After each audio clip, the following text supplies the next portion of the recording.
as it turns out, this method of working, this hybridized form of grimoire candle magic, has been quite popular. People seem to be responding really well to that video and to that PDF bundle. To date, that's still my most viewed video, and I keep hearing about great stuff, people's results, some intriguing, interesting, often miraculous outcomes that they have using this system.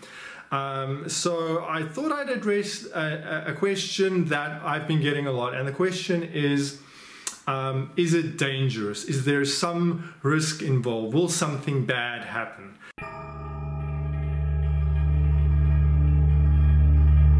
And there are two parts to the question. The first part has to do with a misunderstanding about the nature of that system.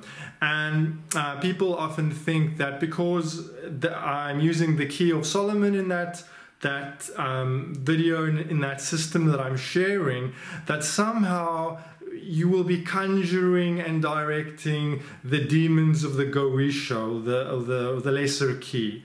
And of course, that isn't the same thing. That system uses the greater Key of Solomon. And in fact, if you look at the seals that get used to direct the spirits in that particular spell, there are 4 angels listed on each seal. And you can tell that they're angels because of the angelic suffix El or Ya that you see attached to those names. These are not demons. These are not the fallen angels of the Goetia. There's nothing about the greater key that would suggest that. So first thing that I would like to say is that you're not going to get eaten by demons if you use that spell system. I've used it many times. I'm still alive. Lots of clients of mine, people who have been working with that system, have used it and not had any problems. So there's nothing really to worry about in terms of it being demons.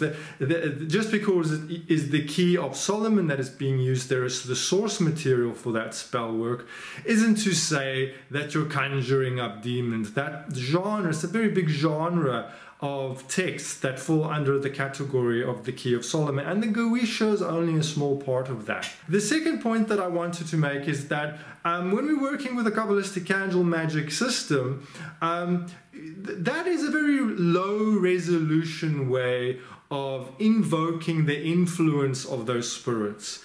It's a bit like calling up the spirits on the phone or Skyping the spirits, as opposed to getting them to come and visit you in person, which is what the grimoire in its original form is about. There's a circle, there are all sorts of very elaborate paraphernalia, swords and wands, and depending on the version of that text, that gets even more elaborate in terms of the quantity of paraphernalia. And this is all used to conjure the spirits to visible appearance, to appear outside the circle. And these spirits are then conversed with for knowledge, and they're also directed in order to fulfill some sort of practical aim, right? But this candle magic system, we're not conjuring the spirits to visible appearance. This is a major misunderstanding about the intention of that spell system. We are simply invoking the influence of the spirits to direct the spell, to use their energy, to use their power to manifest that spell. It's, as I said, it's akin to calling them on the phone versus inviting them over to be there in person. So keep that in mind. Then I would also like to add that, of course, a fearful attitude approaching spell work of any kind, with fear or trepidation or anxiety, if it is disproportionate, is not a good idea. You want to be calm, you want to be composed, you want to have your wits about you when you do that kind of spell work. It will have better results, it will work more fluidly. And if you are very anxious, if you're very fearful that you're somehow doing something wrong or demonic or evil or anything like that, then it just isn't for you. Really, start with something else. Stick to regular candle magic, or work with visualization, or sigil magic, or there are many other kinds of manifestation, magical kind of methods that you might employ if this particular approach is somehow spooky and scary enough to fill you with dread and fear. Don't come to it with that attitude. If you come to it with that attitude, it's likely to have a bad outcome. That's all I can say. Finally, no spell work, no magical work of any kind is without risk. And honestly, if it was risk-free, would it be worth your trouble? That's why it works. Often with magic, there are unforeseen outcomes. We get results that we didn't expect. We might see all sorts of surprising knock-on effects that happen as a consequence of magic. And these are all learning experiences that shape the magician, that help us grow and understand ourselves and the universe in a more complete way. And to my way of thinking, these learning experiences are very helpful. Not bumping your head, doing spiritual work, doing magical work is very instructive. Some of my most formative learning experiences have come about as a result of magical work, ritual work, spell work that went horribly wrong and had some strange, unexpected effect that I didn't anticipate.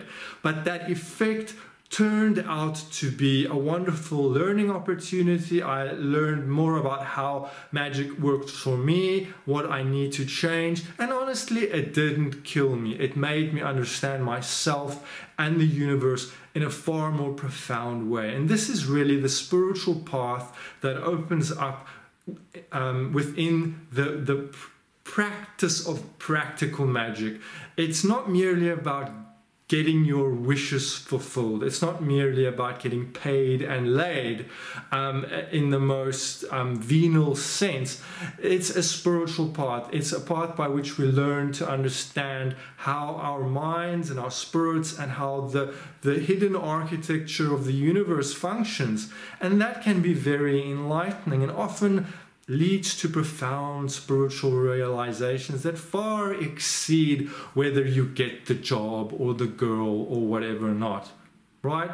So these are some of my thoughts about the dangers of spell work, and specifically about the kind of work that I've been sharing on this channel with you.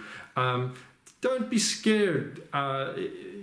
Come to your work, come to your spiritual practice and your magical practice with a sense of calm confidence, but not cockiness.